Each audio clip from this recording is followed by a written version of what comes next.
Hello friends. और आज के तीसरे वीडियो में, इस कोर्स के तीसरे वीडियो में आपका बहुत बहुत स्वागत है। और इस तीसरे वीडियो में हम अपने बिजनेस को लेकर के अपनी चर्चा आगे जारी रखेंगे कि किस प्रकार का माइंडसेट हमको अपना रखना चाहिए। तो जब हम बिजनेस की बात करते हैं या जब हम किसी भी संस्थान की बात करते हैं, किसी भी प्रकार के एनजीओ की बात करते हैं, वो प्रॉफिट मेकिंग संस्थान हो सकता है या नॉन प्रॉफिट मेकिंग संस्थान हो सकता है। किसी भी प्रकार की संस्थान के काम की जब हम बात करते हैं तो सबसे पहली चीज जो हमको ध्यान में रखनी चाहिए वो ये है कि हम एक संस्थान के रूप में, एक सिस्टम के रूप में, हम एक ऑर्गेनाइजेशन के रूप में, हम एक कंपनी के रूप में, हम एक बिजनेस के रूप में क्या प्रॉब्लम सॉल्व कर रहे हैं। ठीक है, हमारा बिजनेस का अस्तित्व क्यों है, कौन सा प्रॉब्लम सॉल्व करने के लिए है। या फिर हर बिजनेस ऐसा नहीं होता कि जो प्रॉब्लम ही सॉल्व करे। कोई बिजनेस ऐसे भी होते हैं कि कुछ बिजनेस प्लेजर देने के लिए होते हैं। यानी बिजनेसेस का जो काम होता है वो दो तरह का काम होता है। नंबर वन, पेन या प्रॉब्लम से दूर लेके जाना, और प्लेजर के करीब लेकर के जाना। फॉर एग्जाम्पल, कल ही मैं एक सर्विस सेंटर का उद्घाटन करने गया था, यहाँ पर महिंद्रा एंड महिंद्रा का। तो वहां पर जब मैं उनकी टीम के साथ में बात कर रहा था तो मैं वहां पे यही बात कर रहा था कि जब भी आप अपनी कंपनी के वर्किंग के बारे में सोचे, इस सर्विस सेंटर्स के वर्किंग के बारे में जब भी आप सोचें, तो आपको क्या ध्यान रखना है कि हम जब ये सर्विसेज देते हैं, जब हम कोई गाड़ी बेचते हैं या सर्विसेज देते हैं, तो कुछ भी करते हैं, तो दो चीजों से अपने काम का आकलन करना है कि हम कितने प्लेजर की तरफ जो है, प्लेजर की तरफ हम कस्टमर को लेकर के गए, खुशी की तरफ कस्टमर को लेकर के गए। जब वो गाड़ी खरीदता है तो उसको खुशी होती है, उसका ओहदा बढ़ता है, उसका स्टेटस बढ़ता है, वो आस पड़ोस में बताता है। हम्म, उसको आस पड़ोस के लोग देखते हैं, बधाई देते हैं, तारीफ करते हैं, सब कुछ ये करते हैं, तो प्लेजर की तरफ बढ़ता है। दूसरा, अगर उसकी गाड़ी खराब हो जाए या सर्विसिंग की जरूरत पड़े, ये पड़े, तो वो पेन में रहता है, वो तकलीफ में रहता है, तो उस तकलीफ को दूर करना भी उसका काम है। तो किस प्रकार से हम, वो जो सर्विस सेंटर है उसका काम है तकलीफ दूर करना।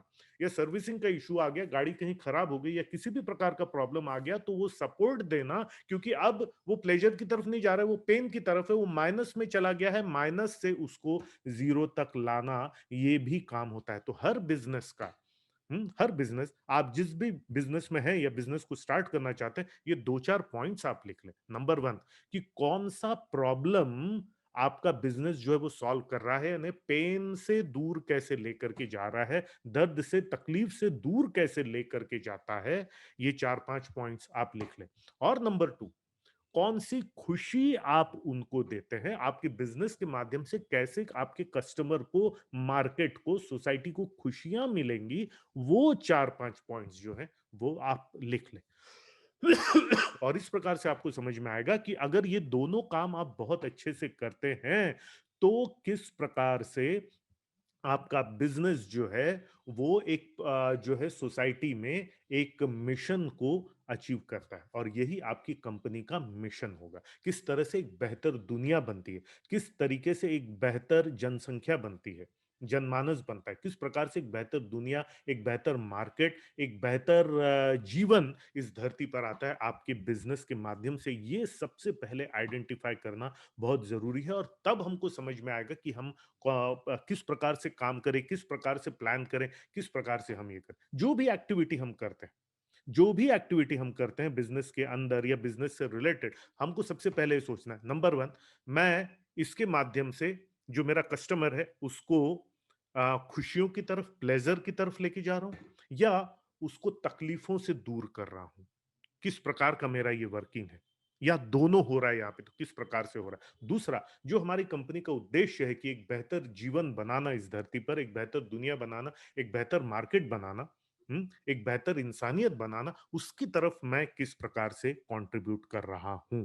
तो ये एक बहुत इंपॉर्टेंट चीज है अपने बिजनेस के बारे में। सबसे पहले, चलता हुआ बिजनेस हो या बिजनेस आप स्टार्ट करने वाले हो या स्टार्ट कर चुके हो, ये चीज को सोचना बहुत जरूरी है, और इसको जितना गहराई से आप समझेंगे उतना कस्टमर आपका आपसे खुश रहेगा।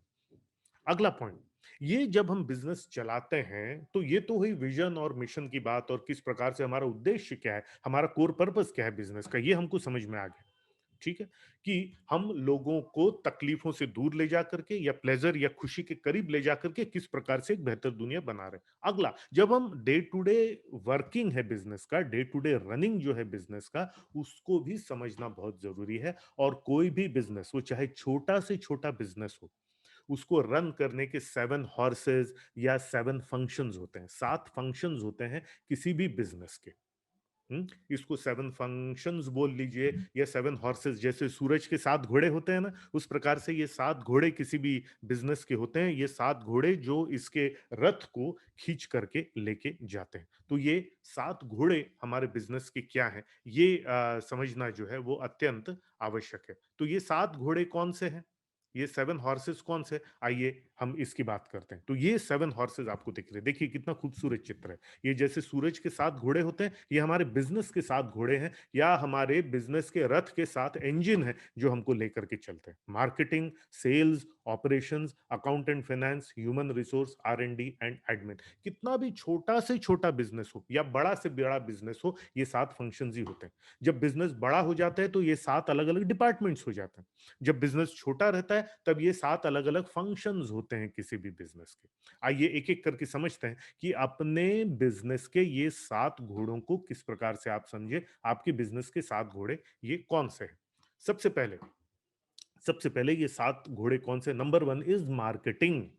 ये मार्केटिंग सबसे इंपॉर्टेंट और पहला घोड़ा है। मार्केटिंग दुरुस्त होना ही चाहिए, क्योंकि मार्केटिंग से ही हमारे सेल्स को उत्साह मिलता है। मार्केटिंग यानी अवेयरनेस क्रिएट करना। कई लोगों को मार्केटिंग और सेल्स में थोड़ा-सा कन्फ्यूजन रहता है, तो यहाँ पर मैं बता दूँ, मार्केटिंग यानी अवेयरनेस क्रिएट करना, अपनी कंपनी के बारे में अवेयरनेस क्रिएट करना, अपने प्रोडक्ट्स के बारे में अवेयरनेस क्रिएट करना, खुद के बारे में अवेयरनेस क्रिएट करना कि नया हम क्या लेकर के आ रहे हैं, क्या डिफरेंट प्रोडक्ट लेकर के आ रहे हैं, नई सर्विसेज कौन सी स्टार्ट कर, पूरा मार्केट किससे चलता है? मार्केटिंग से चलता है।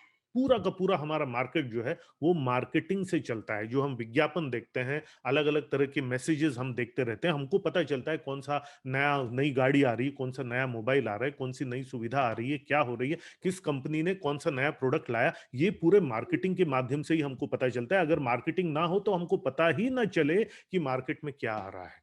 तो ये मार्केटिंग मार्केटिंग और सेल्स में डिफरेंस ये है कि मार्केटिंग में सिर्फ अवेयरनेस क्रिएट करना, जानकारी देना, अवेयरनेस क्रिएट करना, जानकारी देना, ये मार्केटिंग है। तो आपके कंपनी की मार्केटिंग क्या चल रही है, कैसे चल रही है? छोटा से छोटा बिजनेस भी अगर हो तो उसको अपने आप को मार्केटिंग करना ही पड़ेगा। तो ये सबसे इंपॉर्टेंट पहला घोड़ा हमारा मार्केटिंग का। दूसरा घोड़ा सेल्स। सेल्स वो है जहां एक्चुअल ट्रांजैक्शन होता है, पैसे का और सामान का एक्चुअल ट्रांजैक्शन होता है, या पैसे और सर्विसेज का एक्चुअल ट्रांजैक्शन जहां पर होता है, जहां पैसे का एक्सचेंज होता है, उसको बोलते हैं सेल्स। तो अगर मैं आपसे पूछूं कि मार्केटिंग पहले होगा या सेल्स पहले होगा, तो आपको समझ में आ गया, पहले मार्केटिंग होगा तभी तो सेल्स होगा। अगर मार्केटिंग नहीं करते और हम ये उम्मीद करते कि हमने दुकान खोल ली तो लोग हमारे पास अपने आप ही आना चाहिए, ये विचार गलत है, क्योंकि जब लोगों को पता ही नहीं आपके बिजनेस के बारे में, आपने मार्केट ही नहीं किया, तो कैसे पता चलेगा?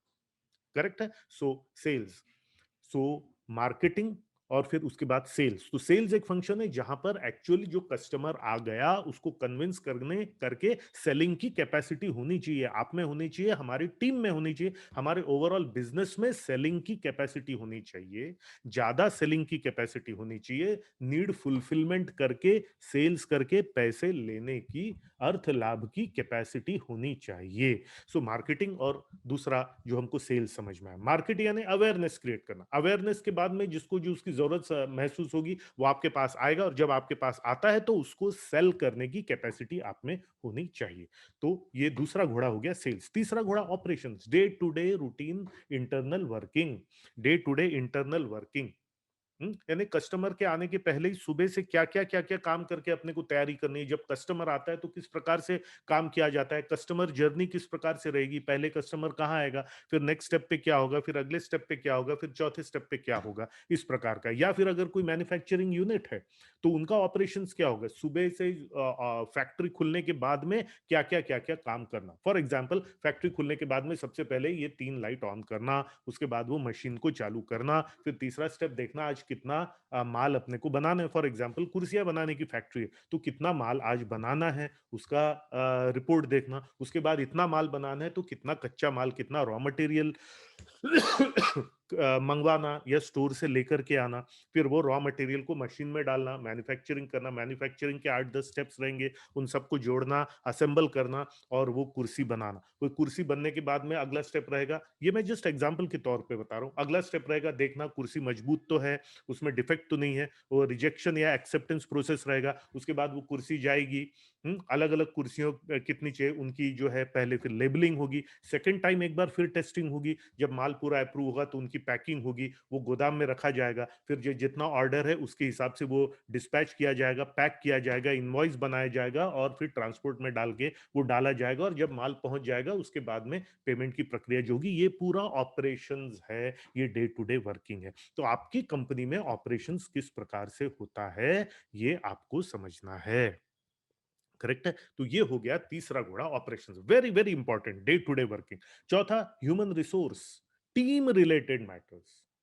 टीम रिलेटेड लोगों को लेना कैसे, इंटरव्यू प्रोसेस कैसे रहेगा, लोगों को काम कैसे देना, किस किस पद की क्या जिम्मेदारी रहेगी, उनकी छुट्टियां कैसे डिसाइड करना, उनको इंसेंटिव या इनाम कैसे डिसाइड करना, उनका पैसा कैसे कटेगा, छुट्टियों का क्या नियम है, ठीक है ना, प्रमोशन का क्या नियम है, इंसेंटिव का क्या नियम है, पर्क्स जो अलग अलग हम देते हैं, वो सुविधाएं जो हम देते हैं वो सब क्या नियम है, किस कंडीशन में उसको निकाल दिया जाएगा, क्या होगा, ये पूरा टीम रिलेटेड जो है ह्यूमन रिसोर्स यानी मानव संसाधन, ये एक इंपॉर्टेंट घोड़ा रहता है हमारे बिजनेस का। अगला R&D, रिसर्च एंड डेवलपमेंट, और ये बहुत सिंपल चीज है, रिसर्च एंड डेवलपमेंट शब्द से कभी घबराना नहीं, रिसर्च सब शब्द से कभी घबराना नहीं, रिसर्च यानी new different and better, simple, बहुत सिंपल भाषा में मैं आपको सिखा रहा हूं, न्यू डिफरेंट एंड बेटर, नया, हम हमारे प्रोडक्ट्स में क्या नया प्रोडक्ट लेकर के आ सकते हैं, ये चिंतन मनन करना, मंथन करना और डिसीजन लेना, हमारे सर्विसेज में क्या नया लेकर के आ सकते हैं, ठीक है, हमारी जो स्कीम ऑफर चल रहे उसमें क्या नया लेकर के आ सकते हैं, तो न्यू, फिर डिफरेंट, ठीक है, डिफरेंट यानी हमारी जो प्रोडक्ट्स है उसमें क्या नया हम लेकर के आ सकते हैं, क्या अलग हम लेकर के आ सकते हैं, क्या बेटर हम लेकर के आ सकते हैं। सो हमारे प्रोडक्ट्स में क्या नया अलग और बेहतर हम लेकर के आ सकते हैं, हमारी सर्विसेज में क्या नया अलग और बेहतर हम लेकर के आ सकते हैं, हमारे ऑफर्स जो हैं स्कीम्स हैं उसमें क्या नया अलग और बेहतर लेकर के आ सकते हैं, उसके बारे में सोचना is only research and development. Research and development यानी ये नहीं कि लैब में कुछ हो रहा है, वहां पर भयंकर एक्सपेरिमेंटेशन वगैरह हो रहा है, इस प्रकार का जो है वो ये नहीं होता है। रिसर्च एंड डेवलपमेंट मतलब ये नया अलग और बेहतर जो प्लानिंग करना, ये होता है रिसर्च एंड डेवलपमेंट। तो ये एक इंपॉर्टेंट घोड़ा होता है, हम सब ये करते हैं। मैं सबसे कहता हूं कि दिन, महीने का कोई एक दिन, कोई एक पर्टिकुलर दिन आप R&D के लिए आप डिसाइड करके रख लीजिए, और उस दिन जो है फॉर एग्जांपल हर महीने की 5 तारीख को आप सोचते हैं कि भाई 5 तारीख को एक R&D हमारी मीटिंग होगी सीनियर टीम मेंबर्स के साथ, और उसमें यही डिस्कस कीजिए हमारे प्रोडक्ट्स में, सर्विसेज में और ऑफर्स में क्या नया, अलग और बेहतर हम कर सकते हैं, उससे रिलेटेड प्लानिंग करना, ये हमारा डिपार्टमेंट हो गया research and development. Finance and accounting, तो आपको पता ही ऑलरेडी अकाउंटिंग क्या है, आपको पता ही है, पूरा लेखा या हिसाब रखना पैसे का, वो अकाउंटिंग है। Processing of money, money related matters, cash कितना आया, वो बैंक में गया, फिर क्या किया आपने, क्या परचेज किया, कैसा किया किया, ये पूरा पैसे का हिसाब रखना, अकाउंटिंग रखना, पैसे का पूरा जो है बैलेंस शीट बना करके रखना, प्रॉफिट लॉस अकाउंट रखना, अंततः ये कैलकुलेट करना कि हमारा धंधा कितने प्रॉफिट में चल रहा है, और सीए के साथ मिल करके टैक्स कैलकुलेट करना। तो हमारा फाइनेंस और अकाउंटिंग का जो डिपार्टमेंट रहता है उसका अंततः जो एम और गोल रहता है वो है प्रॉफिट कैलकुलेट करना और टैक्स कैलकुलेट करना, जीएसटी रिलेटेड मैटर्स वगैरह। ये एक बहुत इंपॉर्टेंट घोड़ा होता है हमारे बिजनेस का, जिसको हम बोलते हैं फाइनेंस एंड अकाउंटिंग। ये स्क्रीन पे आपको सब दिख रहा है। और फिर एडमिन, एडमिन यानी ऑर्गेनाइजेशन ट्री, सीनियर मोस्ट से लेकर के जूनियर मोस्ट तक कौन कौन लोग हैं, उनके पद क्या क्या हैं, और हर एक पद की क्या जिम्मेदारियां हैं और अधिकार है, रिस्पॉन्सिबिलिटीज एंड अथॉरिटीज। और जो टॉप पे है उसकी क्या अधिकार है, क्या उसकी जिम्मेदारी है, जो मिडिल लेवल के लोग हैं उनकी क्या अधिकार है, क्या जिम्मेदारी है, हर व्यक्ति जो आपकी कंपनी में, उसको एक पद नाम होना चाहिए, एक डेजिग्नेशन होना चाहिए, और उस डेजिग्नेशन पे लोग आते जाते रहेंगे लेकिन डेजिग्नेशन हमेशा रहेगा, वो डेजिग्नेशन पे उसका क्या काम है, क्या रिस्पॉन्सिबिलिटी है, इसकी जानकारी रखना, ये रिस्पॉन्सिबिलिटी और सीनियरिटी और ये पूरा ऑर्गेनाइजेशन ट्री वाला जो मामला है, ये हमारे एडमिन में आता है। याद रखिए, हर बिजनेस में, चाहे जितना बड़ा बिजनेस हो चाहे जितना छोटा बिजनेस हो, ये 7 फंक्शंस होते ही हैं। फॉर एग्जाम्पल अगर मैं बात करूं, एक पान ठेले वाला भी मार्केटिंग करता है। वो एक बोर्ड लगा देता है, नरेश पान भंडार। वो बोर्ड लगाना ही एक सूक्ष्म तरीका है मार्केटिंग का, कि आते जाते लोग भी देखते हैं, अच्छा ये नया पान ठेला खुला है। वो आसपास के लोगों को जाके बता सकता है, सर मेरी एक छोटी दुकान खुल गई है, पान ठेला, आपको कभी भी सिगरेट और पान, ये वो गुटखा और कुछ और दीगर डेली नीड्स की चीजों की जरूरत हो, लाइटर की जरूरत हो, कुछ हो, तो आप मेरे पास आ सकते हैं। तो ये वो मार्केटिंग कर रहा है। फिर सेल्स तो वो करता ही, जो भी आता है उसको पान बना के देना और पैसे लेना, सामान बेचना, ये सेल्स तो वो करता ही है। एक पान ठेले वाला भी करता है। Operations, day to day working, दुकान खोलने के बाद वो कत्था गीला करेगा, चूना गीला करेगा, देखेगा कि भाई माल बराबर है कि नहीं, क्या क्या माल आज मंगवाना है, क्या क्या परचेजिंग करना है, कहाँ साफ सफाई करना है, क्या करना है, ये उसका डेली रूटीन रहता है। ओके, सिगरेट कम हो गए, 2 पुड़े सिगरेट के मंगवाने हैं। ओके, आज पान शाम तक तो चलेगा, लेकिन शाम को और पान लाना है और सुपारी भी थोड़ा छीलना है। अगेन ये उसका ऑपरेशंस का वर्क हो गया। एचआर, पान ठेले वाले एक लड़के को रख सकता है अपने काम में हेल्प करने के लिए, उसके लिए पान धोने के लिए, सरोते से सुपारी काटने के लिए, वगैरह वगैरह। तो आर एंड ये जो है एचआर का काम भी एक पान ठेले वाला भी करता है। आर एंड डी, और बेहतर सेवाएं मैं कैसे दे सकता हूँ? एक छोटा सा फ्रिज रख लूं क्या, जिसमें मीठे पान रखूंगा, यहाँ की लेडीज को मीठे पान पसंद है। वो जब दूर से आते हुए देखता है तो उसको लगता है, अरे लाला जी आ रहे हैं। लाला जी हमेशा हड़बड़ी में रहते हैं, तो लाला जी को दूर से देखते ही वो पान बनाना शुरू कर देता है। लाला जी का पिपरमेंट, इलायची, चमनबार, बाबा 120 जो है पान, लाला जी का फार्मूला पान का, वो जब तक लाला जी आते हैं पान रख के पेश करता है, लाला जी खुश हो जाते हैं। रिसर्च एंड डेवलपमेंट और बेहतर कैसे कर सकता हूँ, क्या कर सकता हूँ, एक पान ठेले वाला भी करता है। फाइनेंस एंड अकाउंटिंग, कितना पैसा आज आया, इतने के पान लेके आया, इतने का सुपारी लेके आया, सिगरेट का लेकर के आया, अंततः वो कैलकुलेट करता है कितना पैसा बचा, कितना प्रॉफिट। और बड़ा तेज होता है पान ठेले वाला भी अकाउंटिंग में, कि फाइनली कितना पैसा बचा। भले वो टैक्स देता हो ना देता हो, लेकिन अकाउंटिंग में बड़ा तेज रहता है। एक छोटा दुकानदार अकाउंटिंग में बहुत तेज रहता है। और फिर एडमिन, वो लड़के को डांटेगा, तेरे को जितना बोला था उतना ही करना, तेरे को पान सिर्फ धोना है, उसका डंठल काटना है कैंची से, वो मैं काटूंगा। ठीक है, सरोते से तेरे को ये करना है, भुंजी सुपारी ही लेकर के आना है और उसको इतने बड़े बड़े पीस में काटना है, ये करना है। मैं जैसा बोल रहा हूँ वैसा कर, बाकी का काम मेरे पे छोड़ दे। मतलब उसकी क्या अथॉरिटी रिस्पॉन्सिबिलिटी, मेरी क्या अथॉरिटी क्या रिस्पॉन्सिबिलिटी। भले 2 लोग हैं टीम में, लेकिन ये सातों फंक्शंस काम कर रहे हैं, ये सातों डिपार्टमेंट्स चल रहे हैं, भले अकेला आदमी सातों फंक्शंस को संभाल रहा है। सो मैं उम्मीद करता हूँ आपको ये समझ में आया होगा कि ये 7 घोड़े आपके बिजनेस के क्या होते हैं। नंबर 1, आपका बिजनेस, अगर मैं दोहराऊं, नंबर 1, आपका बिजनेस क्या प्रॉब्लम सॉल्व करता है, मतलब दर्द से दूर कैसे लेके जाता है। आपका प्रॉब्लम कौन सी खुशियां या प्लेजर देता है, खुशी की तरफ का कैसे कस्टमर को लेकर के जाता है। और इस प्रकार से आप एक बेहतर दुनिया कैसे बनाते हैं, वो आपका मिशन हो गया। और फिर ये 7 घोड़े, इनको अगर आपने मैनेज कर लिया, इन 7 घोड़ों को समझ लिया, कोई भी आपका बिजनेस का फंक्शन है तो आपको देखना है कि इन 7 में से कौन से घोड़े का काम है, कौन सा घोड़ा मेरा अभी कमजोर है, कौन सा घोड़ा मुझे अपना मजबूत बनाना है। ये अगर आपको समझ में आ जाएगा तो आपको बिजनेस की शुरुआत में, आपको आप और आपके बिजनेस के बारे में आपको समझ में आ जाएगा। ठीक है, thank you very much dear friends. मैं उम्मीद करता हूं कि ये तीसरे वीडियो से आपको काफी जानकारी मिली होगी कि किस प्रकार से अपने बिजनेस के बारे में सोचना और अपने बिजनेस की प्लानिंग करना। अगले वीडियो में कुछ और तथ्यों पे हम बात करेंगे। तब तक के लिए बहुत बहुत धन्यवाद। इसके सब नोट्स लिखिए, और आपको, आपके मन में कोई प्रश्न है, आप कुछ कोई चीज ऐड करना चाहते हैं, तो नीचे कमेंट्स की जो जगह है वहां पर अपने विचार जरूर जरूर लिखिएगा, अपने प्रश्न जरूर लिखिएगा, ताकि मैं और अन्य सब देख करके उन प्रश्नों से हम अपना नॉलेज और भी बढ़ा सके। आप सबको बहुत बहुत धन्यवाद। हेलो फ्रेंड्स, मैं उम्मीद करता हूँ ये वीडियो आपकी उम्मीदों पे खरा उतरा होगा और इससे आपकी लाइफ और बिजनेस में एक पॉजिटिव चेंज आएगा। ये पॉजिटिव चेंज तभी आएगा जब आप इस वीडियो को सिर्फ देखेंगे और सुनेंगे नहीं, बल्कि इसमें कही हुई बातों को अमल में भी लाएंगे, क्योंकि एक्शन लेने से ही आपको लाइफ में रिजल्ट्स मिलेंगे। किसी भी अन्य जानकारी के लिए, हमारे दूसरे ट्रेनिंग प्रोग्राम्स के लिए, हम और आप लॉन्ग टर्म कैसे जुड़ सकते हैं, इन सब की जानकारी के लिए यहाँ पर दिया हुआ जो हमारा वेबसाइट पोर्टल है ajayshesh.in, उस पर जाएं और सभी जानकारी आपको मिलेगी। आपके उज्जवल भविष्य की, बिजनेस की, लाइफ की मैं कामना करता हूँ। बहुत बहुत धन्यवाद।